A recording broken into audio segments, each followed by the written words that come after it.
তো দেখো বাপি বাজার থেকে অনেক টাটকা সবজি নিয়ে এসেছে, আর যেহেতু মানে পৌষ পার্বণের শুরু, আর এই যে তো এবার আমি সবজি কাটবো। আজকে মামনির আবার পূর্ণিমা, তাই ডালিয়া হবে। এটা হচ্ছে ডালিয়ার সবজি, আর মামনি ভাত খাবে না তাই ডালিয়া হবে। আর এটা হবে আমাদের মুড়ি খাওয়ার জন্য শিম আলুর চচ্চড়ি।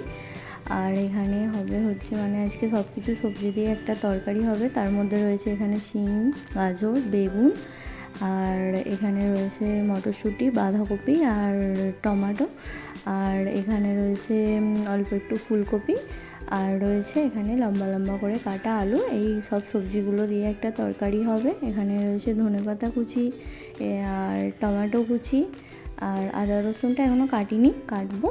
আর হচ্ছে হবে এই সব সবজি দিয়ে একটা তরকারি, মাছের ঝাল, ডাল আর চাটনি। এগুলোই আজকের মেনু।